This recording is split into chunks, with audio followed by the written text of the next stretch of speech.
now tuned in to the Cosmic Convos podcast, your number one source for accurate, relevant, and thought-provoking astrological conversations in the podcast nation. The place where stars and minds align.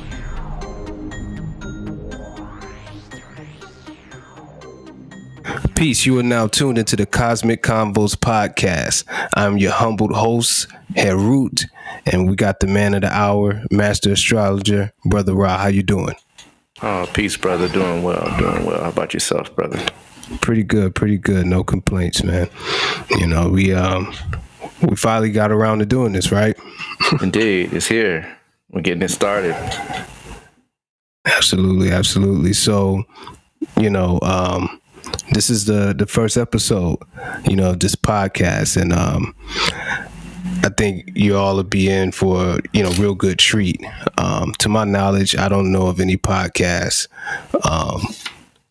that will deliver the type of content that, you know, we plan to give you throughout the duration of this show. So I think, you know, this is something that's definitely needed, you know, in the whole podcast space, and, you know, just in general, in the minds of the people. Indeed, it's about time for the people to be in mass made aware of some things that have been suppressed, or maybe not even suppressed, but just ignored for quite some time. So we're definitely going to explore different areas with regards to astrology. We're going to explore so-called antiquated ideas that actually work in practice today. And we're also going to explore some current events and some recent topics surrounding events that we can look at through the eyes of astrology, so that we can get a good idea about how to use astrology in an everyday sense. Indeed. So, you know, before we get rolling too much, why don't you, give the people, you know, a little background on yourself. Well, I'll start with, you know, myself. Basically, I'm Harut. I'm a filmmaker. I'm the owner of Push It Forward Media. And this podcast is brought to you by Push It Forward Media and Caliprosha Astrology. Those are our sponsors in both of our companies. But I'm a student of astrology. Study a couple different forms, including Chinese astrology, Qimendunjia, Bazi, Feng Shui, and the various Jyotish sciences. So could you give the people kind of a background of you and how you got into astrology, and, you know, what do you do with it? Well, you know, Harut, I've been studying this for about 20 years now. So if I recall correctly, my first real class was right in 1999, 2000, when I really began to dive in and try to learn as much as I possibly could. I sat at the feet of some very awesome, deep brothers. One of my, always give him props, you know, Shib to whom, rest in power, rest in peace. That is one of the most phenomenal brothers I've ever met with regards to the science of astrology. I was a priest for a while. I did that. And of course, in that vein, you learn as many spiritual sciences as possible with regards to your interest, or, you know, what piques your curiosity. So, you know, I've been in it for a while. I went to school for it at the ACVA, American College of Vedic Astrology. Went there for a while, took a few courses, reached the level of certification and so forth. And from there, met a few other astrologers that just kind of put me right on the path of where I need to be. But from the beginning, it's always been sidereal astrology, and that's been my passion. Right now, going full speed ahead, you know, it's full-time astrology day and night. I have a astrology channel on YouTube called Kalapurusha Astrology. And you can also find me on Instagram under Shechem Ra, and also under Facebook as Shechem Ra. But the type of astrology that I practice and use is called, for lack of better words, Vedic astrology. The proper term is Jyotish, and that's spelled Jyotish. And in that science, it's a phenomenal science in that we really can literally see real time what's going on around us and in our lives. It is a science that's about, I think the oldest recorded information out of India would be right around 1400 before Common Era. It's called the Vedanga Jyotisha. And in that document or book, they outline a great deal about the study and practice of astrology. So just the old head, been doing this for a while, been around the block a few times practicing, and got a few pieces of information I'd like to impart to the people. Good deal. Good deal. So, you all are in good hands. Indeed. So, thank you, brother. So, with that in mind, here, in the West, United States, and, throughout most of the world, astrology is, kind of, like a conversation piece. Somebody find out what day you're born, and then they say, hey, you're a Cancer, you're this, you're that, and, in your background, you just mentioned, Jyotish and, the Vedic astrology and different things. And, a lot of people, this may be the first time that they've even heard those words before. So with that in mind, could you give a little background of what, Vedic astrology is, and how does it differ from the astrology that's practiced here in the West, tropical astrology? Sure, brother. Sure. Good question.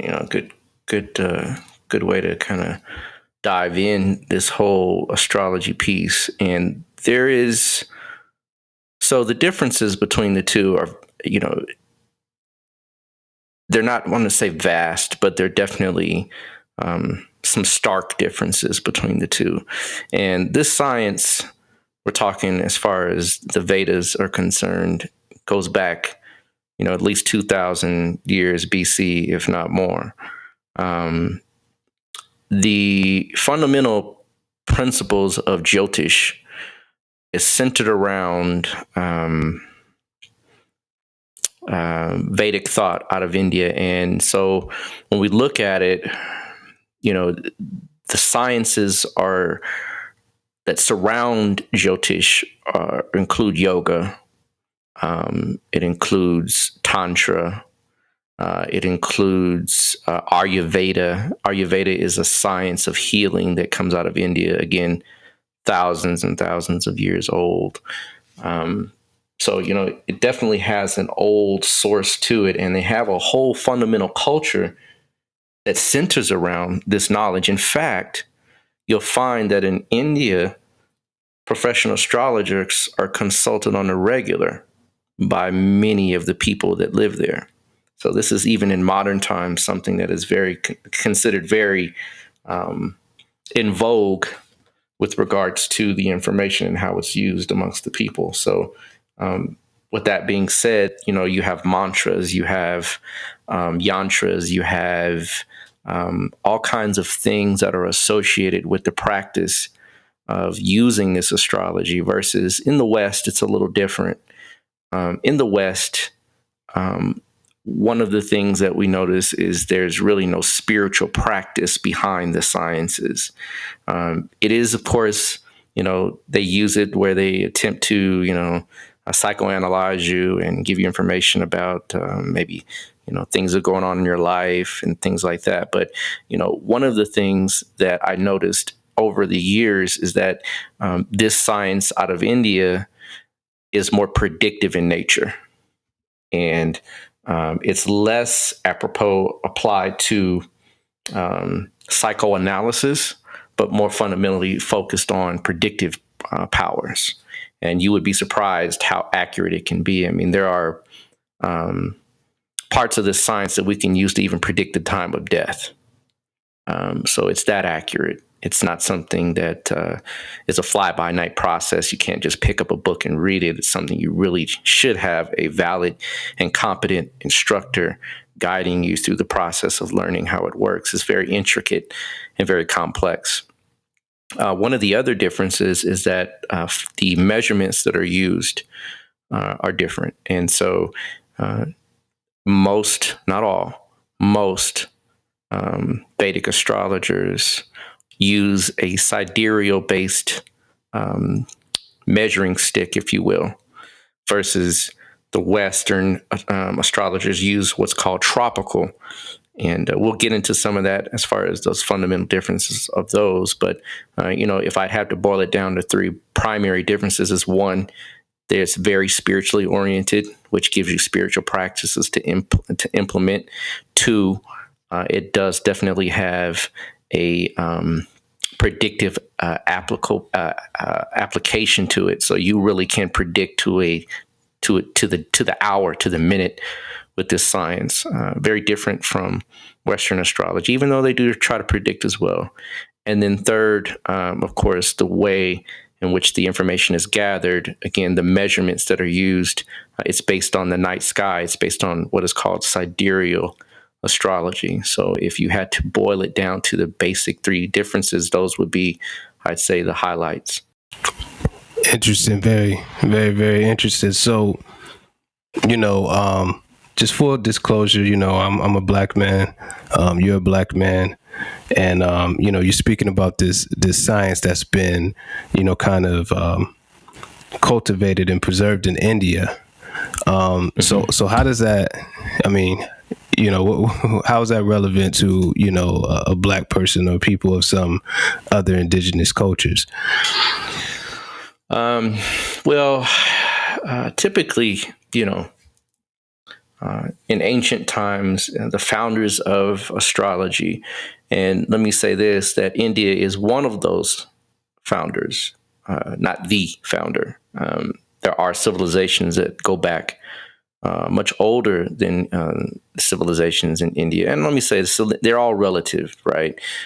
India and ancient Egypt were considered sister cultures, if you will, very similar in regards to their purview of the world around them. But, there's a school of thought that really says that the founders, the originators, were between two areas, between ancient Egypt and the Babylonians. And, they go far back into antiquity with regards to the use of this knowledge. But, the Sumerians originally called themselves the Blackheads, which gives you an indication of, obviously their ethnic background or their color. And we all know that the ancient Egyptians, maybe we all don't know, but many of us know that the ancient Egyptians themselves were, of course, African descent. So, the ancient cultures, and of course, India, we know they're darker skinned people as well. So, out of all the ancient cultures, all the dark skinned people were the founders of this knowledge. So, with that being said, the Greeks were a little later, and they picked up not where we left off. They picked up where they found the information and could bring it into their own civilization and culture. So, bar none, the ancient cultures of the world, again, the primary three are ancient Egypt, Sumeria, later known as Babylon, and then, of course, India, were the three fundamental cultures that founded this. And it's very possible that these cultures independently found this information. And then, of course, over time, there were things shared or corroborated or, ideas that were transplanted around. But no doubt that the Greeks, when they got it, it was already old at that time, Yeah. Okay. So you know, when the Greeks came into the picture, and I'm kind of, putting it together. So are you saying that the Greeks are kind of the originators of what we see today as Western astrology? Well, if I had to boil it down, yes. And the reason why I say this, and there are certain texts that are out of India.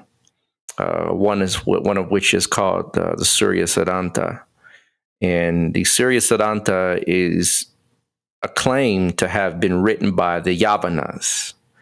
Yavana is a Indian or Indian term for foreigner, right? But when we go back in history, we notice that there was a shifting of powers, if you will, over time. Egypt ruled for thousands of years, and we're talking at least 2,000 years minimum, if not more. The Babylonians ruled, and they of course had subcultures that come out of Samaria, and the Assyrians and the Babylonians and the Akkadians. All of them kind of run out of that line. But when the Persians conquered Egypt in 525 BC, they ran for about 200 years. And then once they were conquered by the Greeks, then of course at that point, then again, there was another shift of power to the Greeks. And one individual in particular by the name of Alexander of Macedonia, misnomered Alexander the Great, he traveled and conquered many lands, one of which was India. Of course, Egypt as well. And they also got a hold of Persia, which would be considered ancient Babylon. So, when they got a hold of the information, it was new. And of course, they had come up with, studies and ideas and took their culture, wherever they went. But for the most part, they adapted the information that they acquired and then, of course, blended it with their own. So, that's kind of how the Greeks interceded into the scene of things, where they began to conquer and acquire information from, the priests and the higher, the knowers and the sages of those lands, and of course acquiring their information, not in a way that we would consider as being polite, but they acquired it, and by doing so, amassed a great deal of knowledge, especially in Egypt. And there's a city that was, and still there to this day, named Alexandria. Well, in ancient times, Alexandria was considered to be the world's largest library. Yeah. And so, all of the information, all of the knowledge that was accrued over thousands of years fell into their hands. And so from that, we have the practice of tropical astrology, which is, to say the least, a mistake. So to answer your question, definitely the Greeks were the progenitors of what we would call tropical astrology. And they do have some older texts, again, the Surya Siddhanta, that mentions them and mentions some of the information that they brought and also acquired via India. Dig that. So what would be the difference if somebody had, a tropical astrology chart, or they had a chart, erected, or not erected, but, had a chart from, one of the schools of Georgia? Mm-hmm. The fundamental difference is, boiling it down to a point would be the sidereal versus tropical application of things. And so when we talk about sidereal, what we're doing is we're actually saying that when you look out into the sky at night, you are going to see the planets and the stars as they move from east to west. And when we look up, we actually can visually observe and measure the planets as they move in the night sky. Yeah. Now, I know this is strange and may be a shock for most people, but tropical astrology does not do that. What they do is, and it's really more seasonal astrology, if you will. And I know that's probably a little strange to say if there is such a thing, right? But Yeah. it's more seasonal, and it's based on the equinoctial points in the heavens. Equinoctial points, we're talking about March 21st, which is the spring equinox. We're talking about June 21st coming up. We'll have a summer solstice. We also have the fall equinox, which happens between September 21st and September 24th. And then we also have the winter solstice, which occurs and happens between December 21st to December 24th. Those are the equinoctial points. Yeah.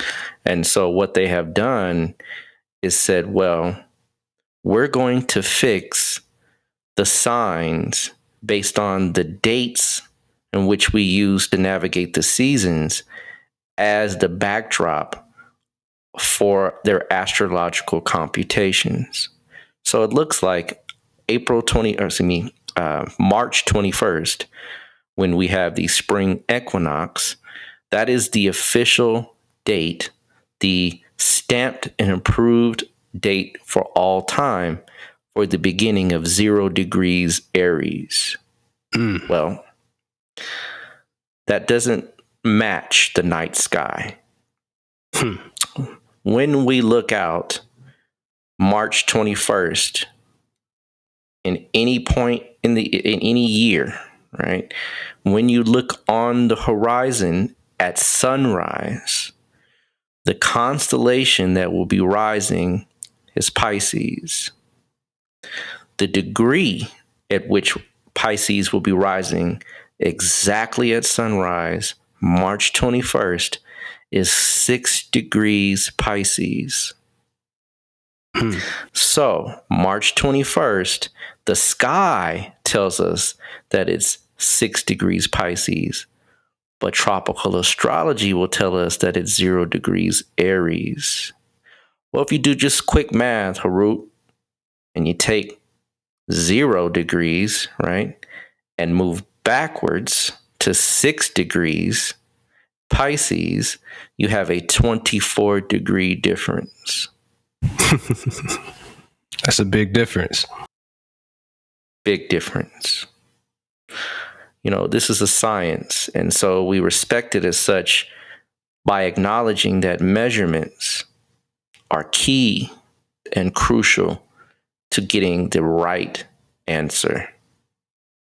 And so if we just use any basic mathematical formula, we would see quickly that 24 degrees, is a substantial difference. If we were going out and the weatherman said, hey, it's going to be 90, let's say even better than that, it's going to be 60 degrees today. Go outside and we feel it's a brisk 42 degrees. 44 degrees. That's a big difference in feeling and temperature. Absolutely. And excuse me, my math is off. Actually, no, it'd be different than that. It'd be 36 degrees, right? 24 plus 36 is 60. So let me get my math right, because that is important. But it'll be 36 colder. Degrees, right? Even colder from 60 degrees. So we're talking, you can feel the difference in the atmosphere, and vice versa. If we said it was 70 degrees and we walk outside and it's 94 degrees, it's a hot summer's day. Oh, yeah. Right. So degrees matter, right? And so those shifting points that happen every 72 years, 1 degree every 72 years, we will notice that the zodiac will be different. So in 72 years from now, when we look out March 21st, it will be 5 degrees Pisces, right? In the next 72 years, it'll be 4 degrees Pisces, right? Next 72 years, it'll be 3. Next 72 years, it'll be 2, then 1. Then we will actually be technically in the age of Aquarius. And that's about 432 years from now, give or take. And it's a general number, but about 430 years from now, we'll be technically in the age of Aquarius. So we're not there yet.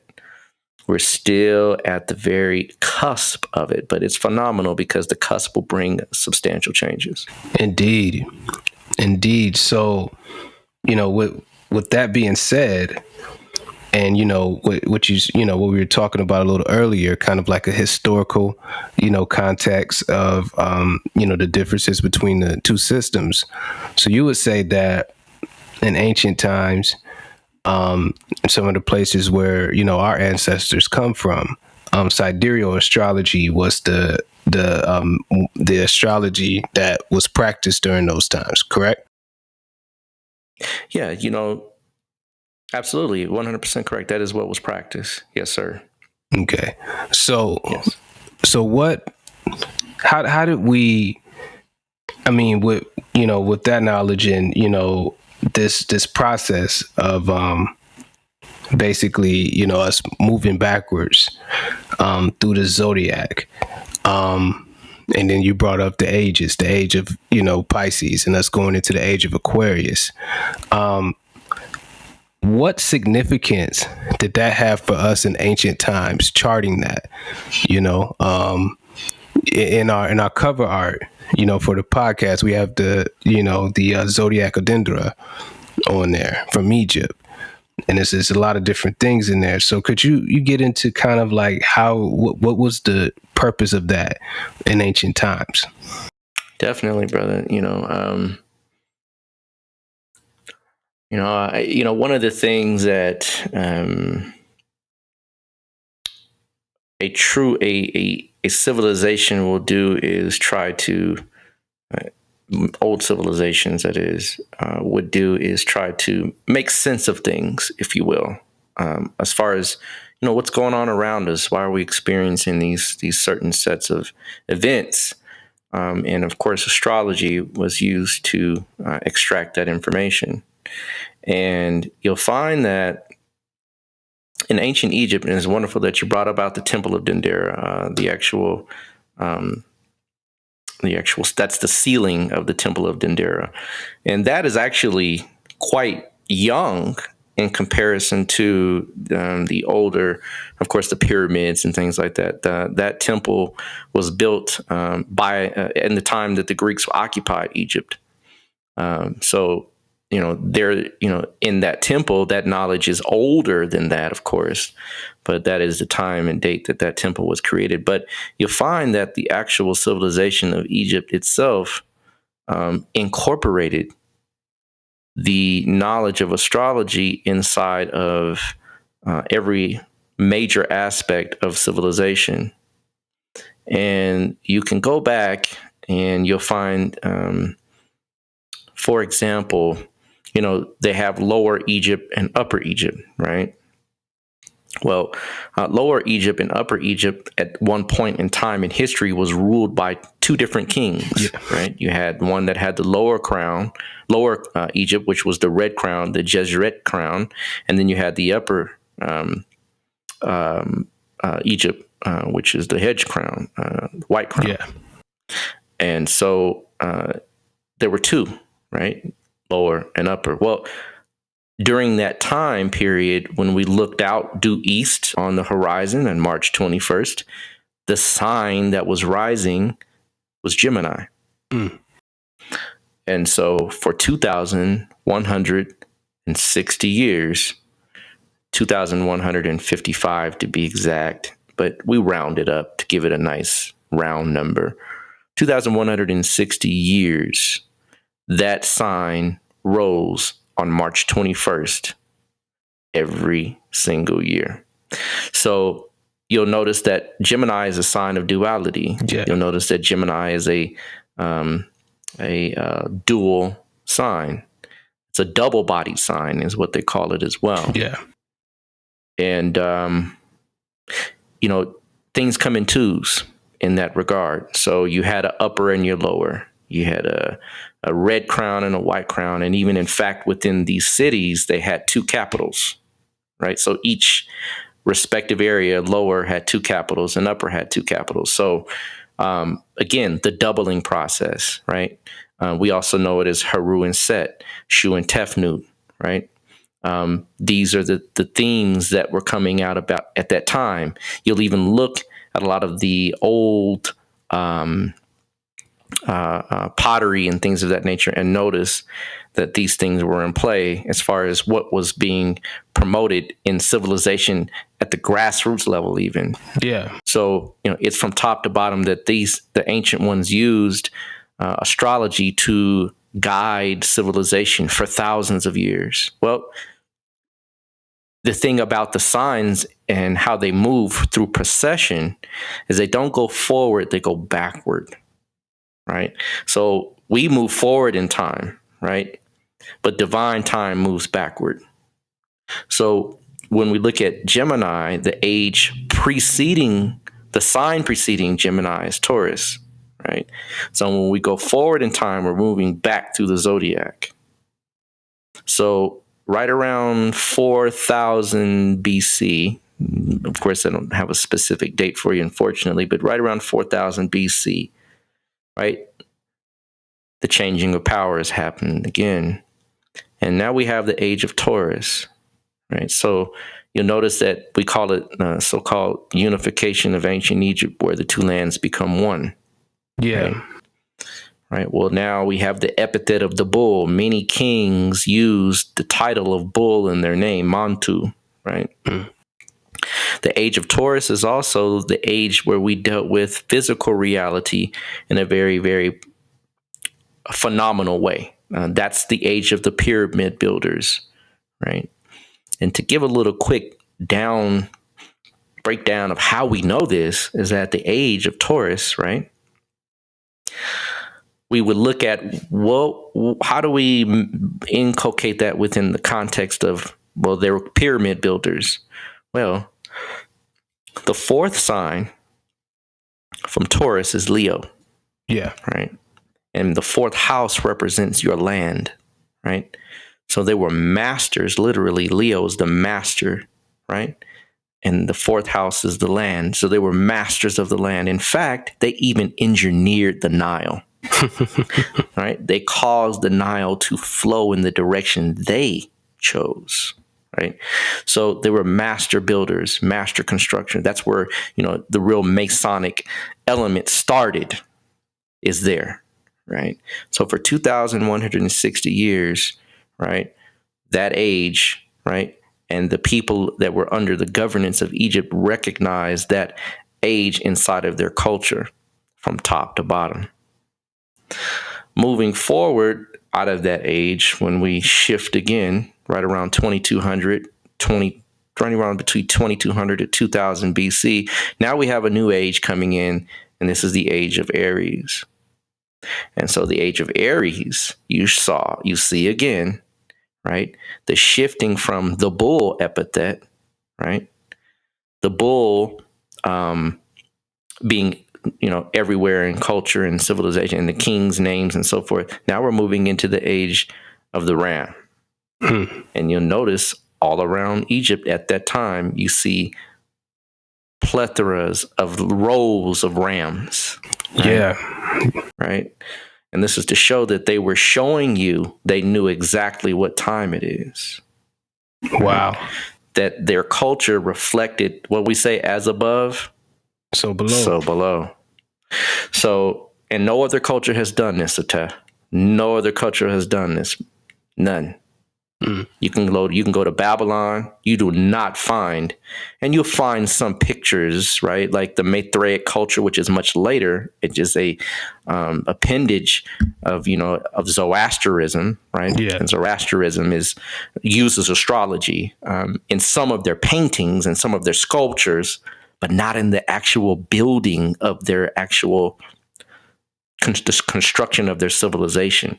No other culture, not even India, has done this. Wow. So, when you know that they have come to the science of using astrology inside of civilization, building civilization, these people were master astrologers, right? No doubt. And so moving into the age of Aries, this is where we begin to have our separation, if you will, from the sidereal process to the tropical process. And, just to throw a few names out there, one of the real, I say culprits, right? It's criminal in my eyes, right? Because when you misapply information and give people confusing data, it can cause a world of havoc. But a man by the name of Hipparchus, he's a Greek, was a Greek, I want to say philosopher, but someone that studied in Egypt, right? And he studied a few other places. He went to Babylon as well. Got some information from them too. But no doubt he studied in Egypt. Many of the great philosophers in Greece studied in Egypt. We can name quite a few. We can go down the road. We can talk about Socrates, Egypt, Plato, Egypt, Pythagoras, Egypt, right? In fact, you've heard of the Hippocratic Oath, right? Yep. Hippocrates, right, studied Asclepius, and Asclepius was connected to Imhotep. So all of pretty much their sciences come right out of Egypt. So one of the things that Hipparchus did was, he so-called, right, was one of the ones that found precession, and that, the so-called scientific community says that the ancient Egyptians and the Babylonians didn't know about precession. Well, I just showed you that we did, right? If your culture is mimicking the heavens, right, through ages of time, obviously they knew, right, precession. We can prove that, from the jump. Absolutely. So, Hipparchus passing it down, Posidonius, Poseidon, as some people say, and then of course Ptolemy. Those are the ones that kind of ran with it, if you will. And when they got a hold of it, and it's funny that they come in and they misapply the information. The priests obviously didn't tell them something.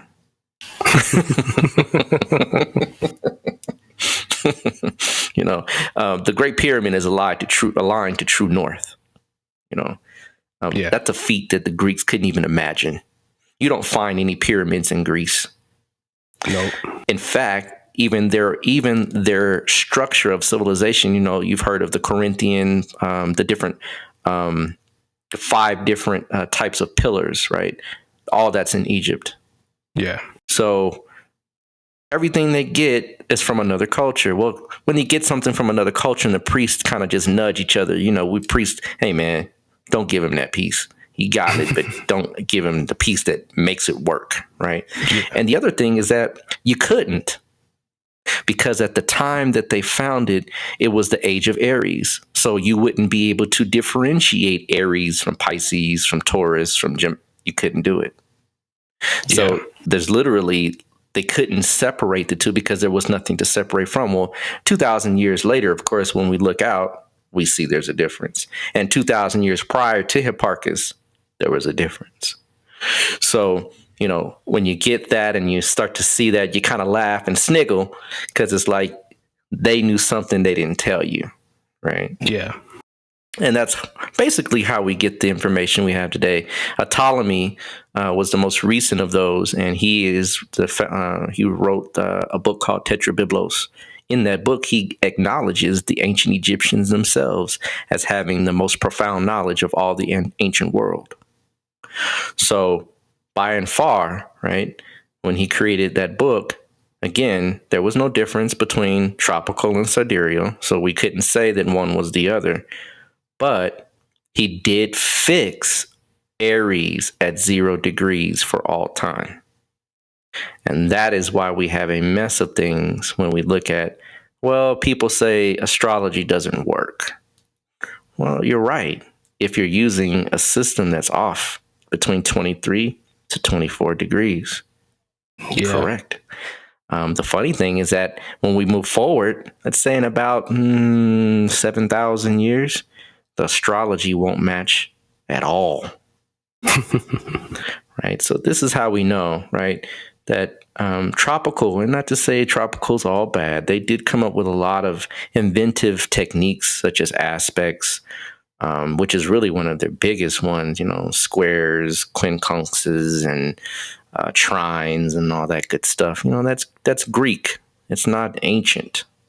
When it is ancient comparing to the other ones. But that in and of itself, they did make contributions. I'm not here to just disavow tropical. They do have some fundamental techniques that are awesome if you know how to incorporate them with the sciences. But for the most part, that mistake is grave and costs a lot of people a lot of.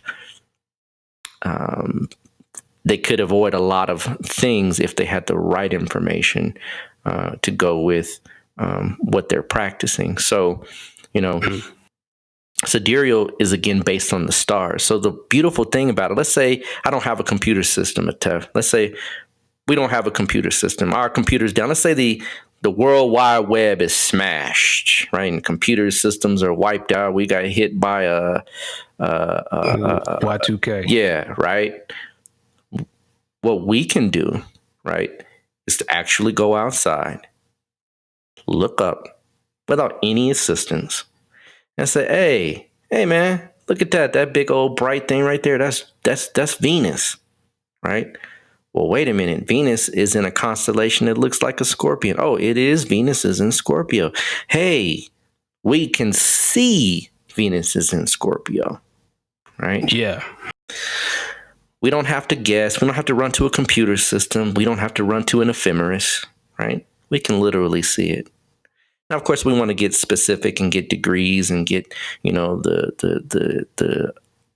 details. Yeah, then you would use what we call an ephemeris, which is a table of time that has been used where we measure the movements of the planets over, hundreds and hundreds of years. But even without it, we can still predict somewhat to say, Venus is in Scorpio, so there might be some intensity of love about this time. Might be some jealousy coming up in our relationships. Might be a time where we, and we can use it for even more deeper things, planning certain foods, when not to plant certain foods, and so forth. So, the applications are endless. But again, we can actually gauge this from what we see with the naked eye, and we don't have to rely on any computers or any software. It's a beautiful thing. Yeah. Wow. So, you were going through the ages, and so right now we're in the age of Pisces. What did our ancestors have to say about the age of Pisces in our current time? We can talk about the rise and fall, right? The fall and rise of the Black founders of civilization. It's a great topic, and it's actually even expounded on by one of the greatest minds on the planet, Round Neferamen. The first. It was an old document, I believe, back in the 80s that he wrote. And if you can get your hands on it, consider yourself lucky. But the document itself goes deep into how we got here as a people, as Black people. And our ancestors knew this was coming. We knew. One of the reasons we put things in stone is because stone lasts forever. In fact, there's the old saying that says that the pyramids fear only one thing, right? The time only fears one thing, and that's the pyramids themselves, right? There's even a statement that says the pyramids, they believe, may even be older than what they say, right? So, given that knowledge and given, again, the grandeur of ancient Egypt, and how they incorporated these things into their civilizations, one of the things that we knew is that when the age of Pisces comes, right, there was going to be a major shift in the powers that rule. During the age of Aries, there was a major shift of the powers that rule.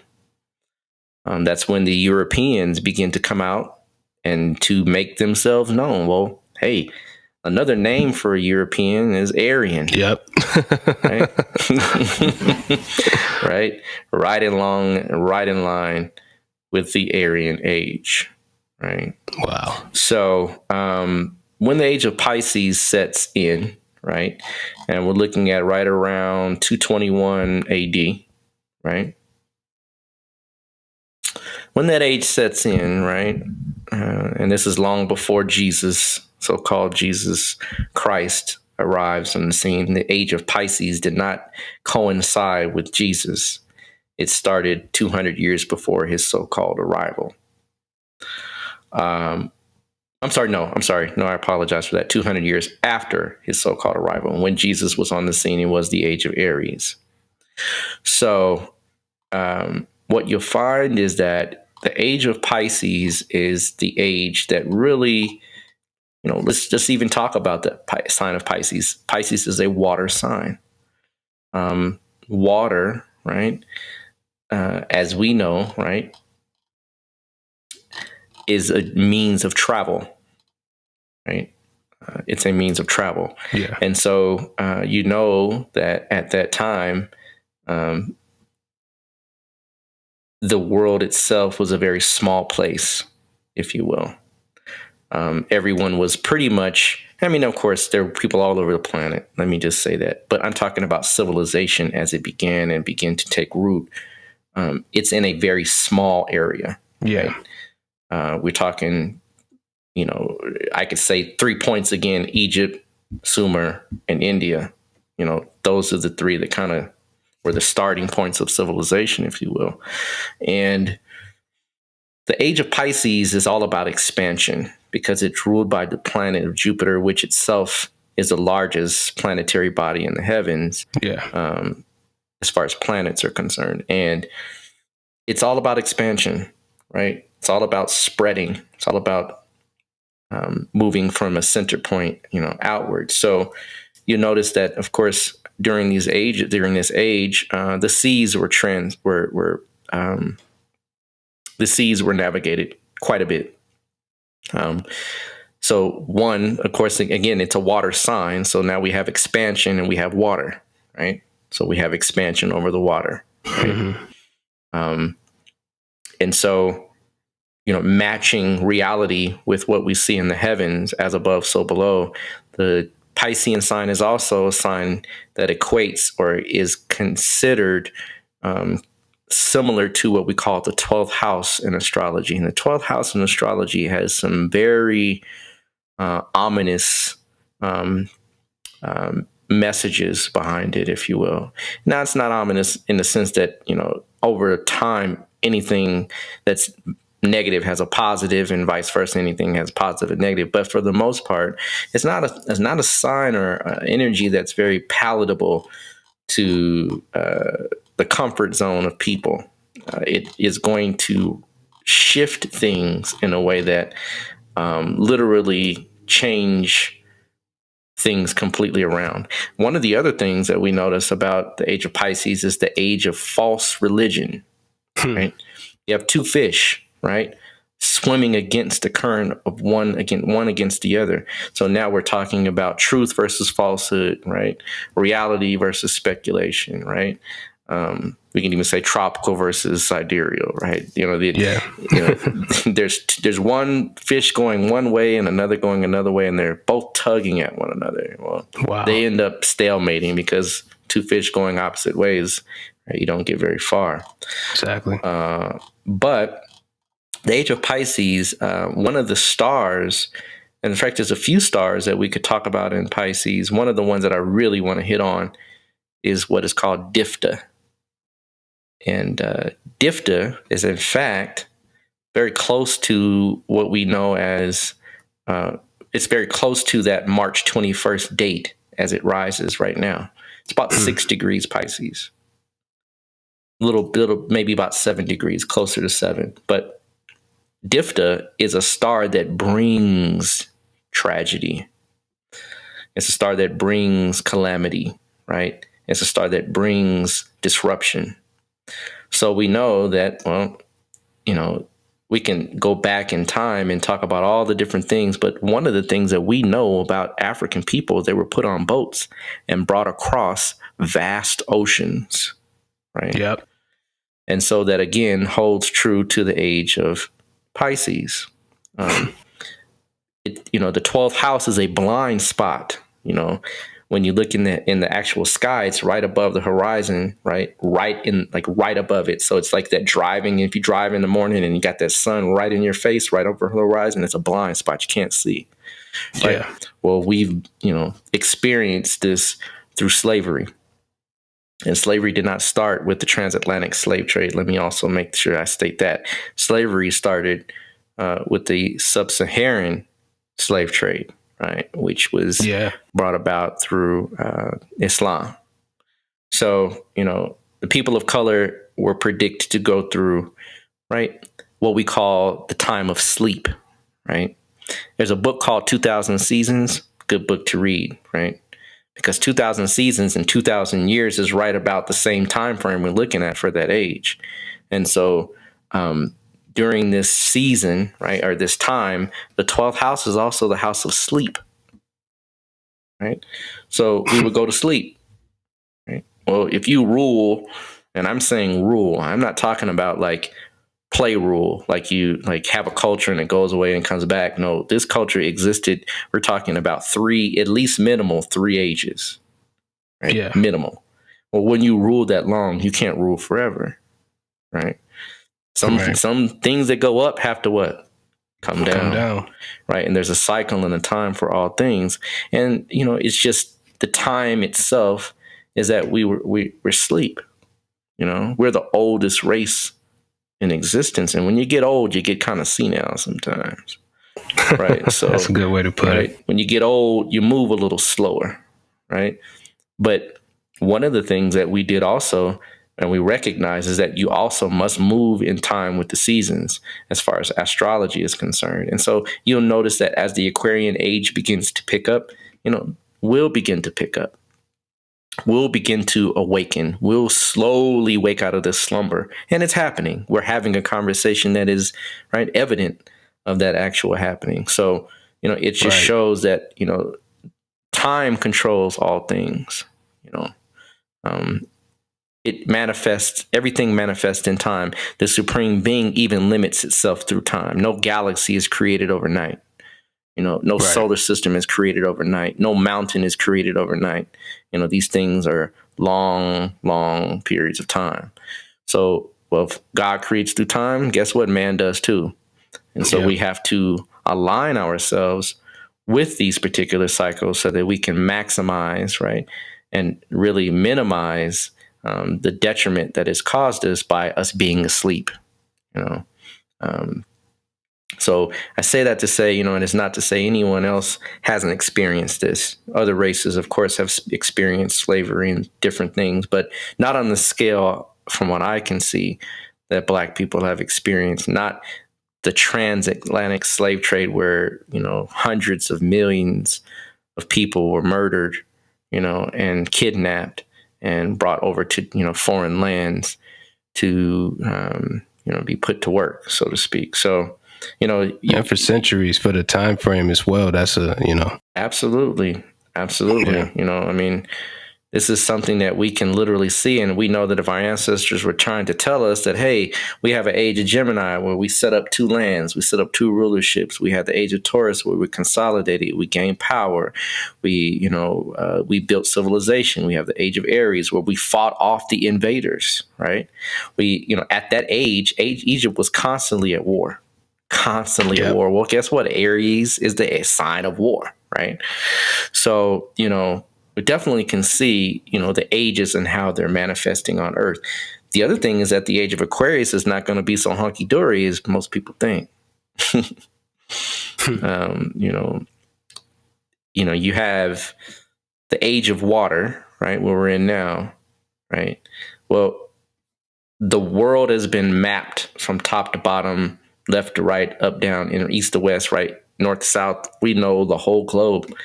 But the thing is that now man is pervasive over the whole globe. Now he's literally causing, right, an imbalance due to his inconsiderate disposition around how he's created things, meaning that civilization is not as we did it, where it was one with nature, right? Yeah. It's not one with nature now. We have mountains of plastic in the oceans. In fact, they even have what's called I think it's the garbage. I'm trying to get the name of it. It's the Pacific Garbage Patch, something like that, right? Where it's literally the size of Texas, right? Yeah. Off the west coast of in the Pacific Ocean, and it's nothing but trash. Yep. So moving forward, as we begin to see these changes happen, these changes are not going to be one that are comfortable for man. We're going to have to work together. We're going to have to get over our differences. We're going to have to learn to do things in a way that is integrated with the earth, with the planet. And in order for that to happen, you have to come to a tipping point. And we really are beyond that tipping point. We're beyond it. I mean, at this point, to clean up, and I mean, they have come up with a way to get rid of space trash. That's how much trash this world has produced. It's even in space. Yeah. So at a point, excuse me, we're going to have to shift, right? And that shift we're going to have to do in about 400 years, give or take, right, is the Age of Aquarius. So that shift looks like it's ruled by Saturn, right? Now, Saturn, right, is a planet of minimalism, right? It's a planet of bare none, right? You have to do this much with this little. You're noticing, right, as time has moving forward, families, just to show you right now, families are having to come together just to survive, to be able to make it. A lot of people are having to move back in with their folks, right? The principle of Aquarius is universalism. Well, we can scale it down and talk about really just coming together to be one, right? Yeah. And that's happening right now. We're going to be forced to have to deal with one another to overcome the mess that we've created. Right? And that's not fun, right? That's not fun. No. So, I don't want to harp on the Age of Aquarius too much longer, but just to give you a quick, down and dirty, it's also co-ruled by a planet called Rahu, right? And Rahu, right, is also called the dragon's head, right? So we're going to have to deal with some dragon-like energies coming up soon, right? That it's not fun, right? It's very tumultuous and very disturbing, if you will. Wow, that's interesting. So, I guess we can say, from, again, looking at it from a historical context, that, the different, situations that we experience today, whether you're talking about, the effects from slavery and, economic issues, specifically say the Black community and, just our whole path, up to this point, was predicted thousands of years ago. And that, where you may be able to point to, this person did that, or this group of people may have done that. Ultimately, it's kind of predestined, right? Yes, it is. Yes, it is. Absolutely. It's predestined, set so that we would have an experience that we could learn from. And it can't be changed, but it can be co-opted. Definitely. Absolutely. So, to that point, and this would be the last thing we go into. So what do we do with that? What do we do with that knowledge now? Understanding that, our situation is a part of our destiny. It's a part of what we have to do. How does that apply to us today in this time? Well,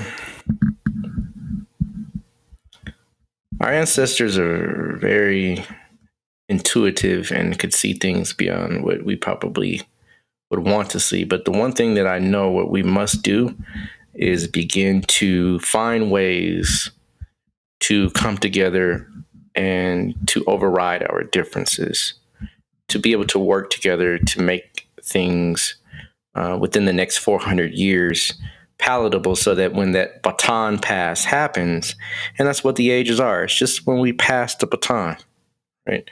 Yeah. They say there's no such thing as race. Well, I think our ancestors had a little different purview that we do, that there was races. In fact, Europeans were called Tamahu, right? We had a name for them. We had a picture of them, right? We had 4 major races. Well, 3 really. 2 of us, one of them, and one of what we call the Arab, right? So we understood that there were races, and that, this thing is about passing the baton. And so if we're wise, we will begin to pass this knowledge on to our children so that they can awaken their descendants and so forth, so that by the time that baton pass happens, we're in line and in step in sync, just like a relay race. We're ready to hand off and keep it pushing, right? So Yeah. Using the knowledge to do things on a very grassroots level, marrying properly, making sure your daughter and your son marry properly, making sure you marry properly, which then, of course, we're talking about this creates generations. And then, of course, if you're able to marry properly to create a family structure, right, then you're able to pass things on, right? And then by the time the gig is up, right, you look up and you say, hey, we're ready to keep it going. We're ready to take this and take it to the next level. One of the unfortunate things about the age of Pisces is also creates amnesia, right? And so we have a very serious case of amnesia, right, if you will, and not just Black people, everybody. That's an right? understatement. So, definitely. So, they use this knowledge to wake up. We use this knowledge to navigate. We use this knowledge to move in time. And when you find that it only takes 72 years to change 1 degree of consciousness on the planet, that's not very long. So let's use this, pass it on, use it wisely to create infrastructure, businesses, to bridge families. That's what marriage is really about, is bridging and combining families and making sure that you get the best of both worlds. We can use this like the ancients did to really make civilization what it should be. Absolutely. So, yeah, man, that was a excellent breakdown. Excellent breakdown. Excellent walk through history. And I think this is a great, just foundational, show for what we got in store. So we can kind of close it up right there. You got any announcements or anything that you want to let the people know? Oh, yes, definitely. Definitely. What I really want people to do is tune in to Kalapurusha Astrology, because more of these topics will be discussed there in depth, as far as the precession of the equinoxes, the difference between tropical and sidereal. We're going to talk about different things on that channel. So definitely, subscribe, link in. When the videos start coming, they will come. They're lined up to drop. So I definitely want people to be able to get that information and take it and go study it and learn for yourself. That's the major one I really want to focus on, is because it's going to be a phenomenal channel. Excuse me. Indeed. And where can they get tuned in with Kalapurusha?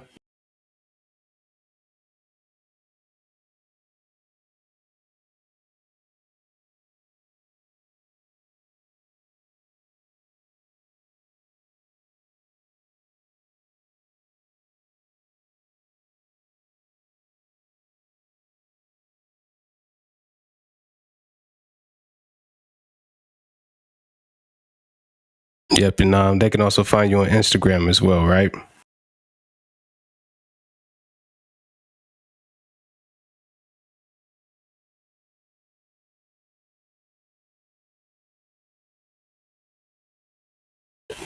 Dig that.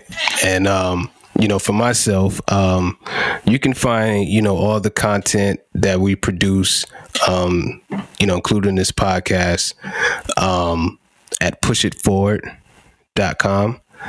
That's PUSH itfwd.com.